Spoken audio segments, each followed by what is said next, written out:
केजरीवाल और उनकी पूरी पार्टी को इस शराब घोटाले मामले में घसीटने का प्रयास किया। उसके बाद से लगातार जनता के बीच इस भ्रष्ट बताने की, चोर बताने की, लेकिन उसके बावजूद भी जब कल अरविंद केजरीवाल जिस तरीके से जेल से बाहर आए और जय हनुमान के नारे लगाए, अब जनता में उत्साह दे। आम आदमी पार्टी के हैं या कांग्रेस पार्टी के हैं या फिर कांग्रेस पार्टी के अंदर भी जिस तरह का अंतर्कलह है उसकी बात करें। देखिए, अंतर्कलह कहीं ना कहीं हमेशा रहा है और देखिए लोकतंत्र का दूसरा नाम।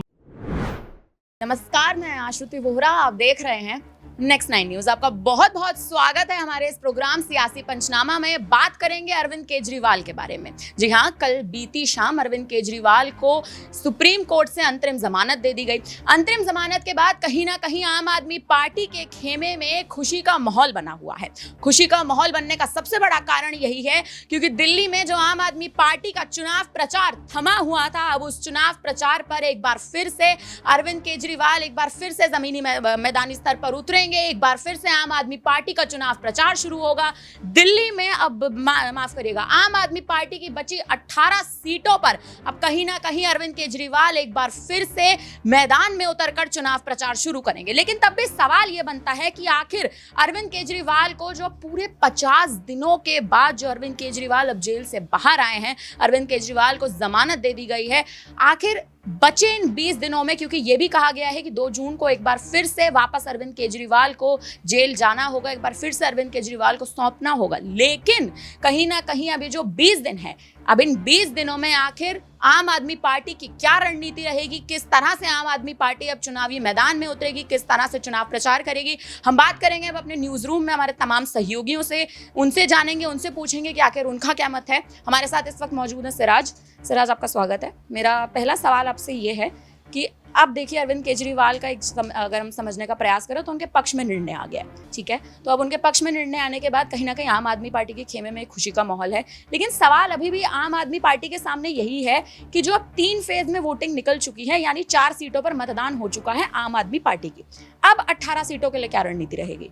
जी देखिए, मुझे लगता है जिन सीटों पर चुनाव निकल चुके हैं वहाँ पे जो आम आदमी पार्टी है वो गौर नहीं करेगी। हालांकि जो केजरीवाल का एक पक्ष है, मजबूत पक्ष है, वो कहीं ना कहीं दिल्ली और पंजाब में है। तो निश्चित रूप से आने वाले समय में दिल्ली में चुनाव है और ऐसे में दिल्ली की जिन 4 सीटों पर अरविंद केजरीवाल की पार्टी लड़ रही है चुनाव, उस पर ज़्यादा फोकस रहेगा। इसके साथ ही जो कांग्रेस की 3 सीटें हैं वहाँ भी प्रचार प्रसार के लिए जुट सकते हैं और निश्चित तौर पर पंजाब की जो सीटें हैं वहाँ पर भी चुनाव प्रचार होगा। लेकिन आप समझिए कि जिस तरीके से भारतीय जनता पार्टी ने अरविंद केजरीवाल और उनकी पूरी पार्टी को इस शराब घोटाले मामले में घसीटने का प्रयास किया, उसके बाद से लगातार जनता के बीच इस मुद्दे को रखा कि कहीं ना कहीं जो आम आदमी पार्टी है वो पूरी तरीके से भ्रष्ट है और इस मैसेज को जनता के बीच जो है पहुंचाने का कार्य किया। लेकिन अब कहीं ना कहीं ये बैकफायर कर गया और जिस तरीके से अरविंद केजरीवाल और संजय सिंह जेल से बाहर आए, भले ही 10-15 दिनों के लिए आए, चुनाव प्रचार के लिए आए, लेकिन मायने ये रखता है कि आखिर उन्होंने गुनाह नहीं किया था तो वो बाहर क्यों आए। और जिस तरीके से आम आदमी पार्टी के जो कार्यकर्ता हैं या उनकी पूरी पार्टी है वो इस बात को रख रहे थे कि कहीं ना कहीं जेल का जवाब जो है वोट से दिया जाएगा।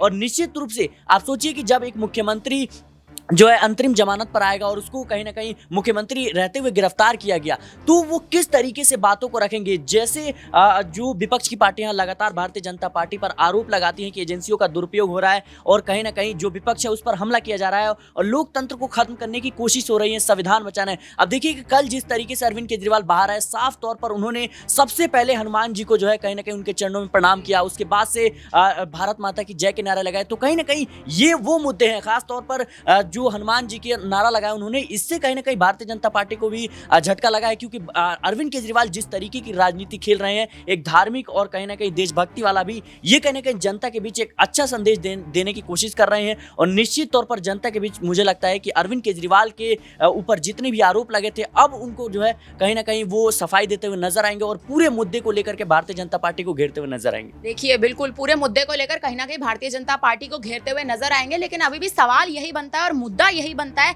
कि आखिर दिल्ली में जो 7 लोकसभा सीटों पर अब जो मतदान होने जा रहे हैं 25 तारीख को, आप देखिए 4:3 का जो रेशो बना हुआ है, आम आदमी पार्टी के पास 4 सीटें, कांग्रेस के पास 3 सीटें।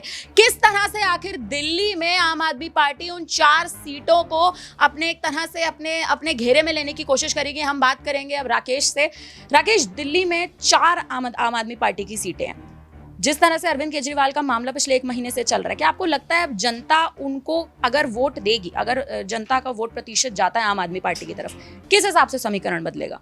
देखिए, जिस तरीके से कल का जो दिन रहा वो आम आदमी पार्टी के लिए काफ़ी बेहतर दिन रहा। जिस तरीके से अरविंद केजरीवाल की कल रिहाई हुई थी और जय हनुमान के नारे लगाए, आज से देखिए उनका आगाज़ शुरू हो गया आम आदमी पार्टी का। आज वो 11 बजे जाकर हनुमान जी की पूजा करने वाले हैं और उसके बाद फिर दोपहर 1 बजे जाकर वो प्रेस कॉन्फ्रेंस करेंगे और शाम से ही आज शुरुआत हो जाएगी। तो आप ये समझिए कि दिल्ली की जनता, जिस जनता को ये बताया जा रहा था कि अरविंद केजरीवाल भ्रष्ट है, अरविंद केजरीवाल चोर हैं, इसलिए इस वजह से वो जेल के अंदर हैं। इस वजह से आप देखिए कि बीजेपी की तरफ से तमाम प्रयास किए गए थे, तमाम कोशिशें की गई थी आम आदमी पार्टी को भ्रष्ट बताने की, चोर बताने की। लेकिन उसके बावजूद भी जब कल अरविंद केजरीवाल जिस तरीके से जेल से बाहर आए और जय हनुमान के नारे लगाए, अब जनता में उत्साह देखिए। कल देखिए, आप कल शाम में तूफान भी आ गया था दिल्ली के अंदर, और जो लोगों में उत्साह था उसके बावजूद भी आम आदमी पार्टी के कार्यालय भी हमने देखा कि इस तरीके से लोगों की भीड़ थी।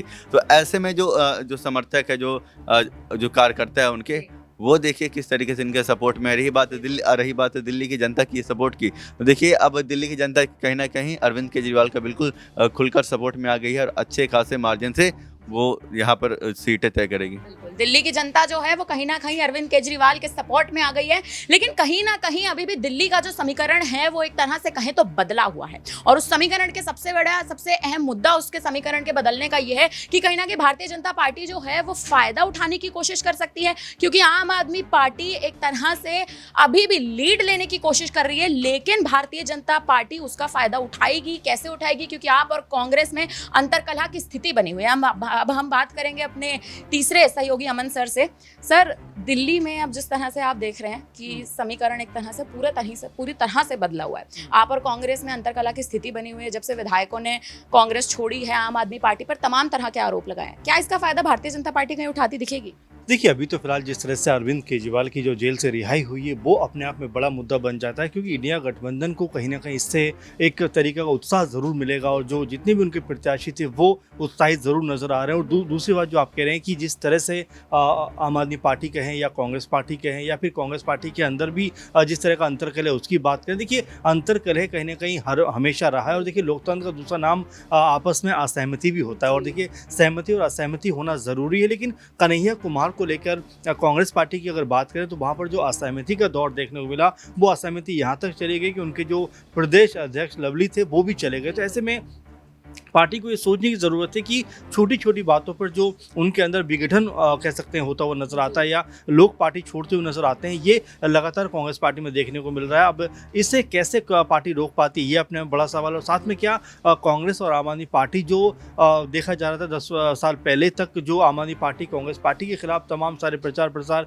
किया करती थी, दिल्ली में भी आम आदमी पार्टी कांग्रेस पार्टी को हटाकर सत्ता में आई, पंजाब में भी कुछ वैसे ही देखने को मिल रहा है। तो अब क्या यहाँ से जो दोनों की करीबी है क्या एक साथ आ पाएगी? और जो वोट बैंक है, क्योंकि अब तक दोनों अलग अलग दिल्ली में लड़ते रहे हैं, तो अब जबकि साथ आए हैं तो क्या जो उनके मतदाता हैं वो साथ आ पाएंगे? ये दोनों ही पार्टियों के लिए बड़ा सवाल होने वाला है। जी बिल्कुल, जिस तरह से अब हम देख रहे हैं कि मतदाताओं का साथ आना जो है ये एक बहुत बड़ा सवाल कहीं ना कहीं बनता है, क्योंकि आप और कांग्रेस के बीच एक अंतरकलह की स्थिति के चलते कहीं ना कहीं कांग्रेस और आम आदमी पार्टी में भले ही गठबंधन है, लेकिन दोनों ही पार्टियां तब भी कहीं ना कहीं साथ नहीं है। अब देखना यह है कि आखिर दिल्ली में अब अरविंद केजरीवाल की वापसी के साथ अरविंद केजरीवाल जो मुख्य चेहरा बनके एक बार फिर आम आदमी पार्टी के मुख्य चेहरा बनके दिल्ली में चुनावी मैदान में एक बार फिर उतरे हैं। आज उनकी लगातार बैक टू बैक उनकी जनसभाएं हैं।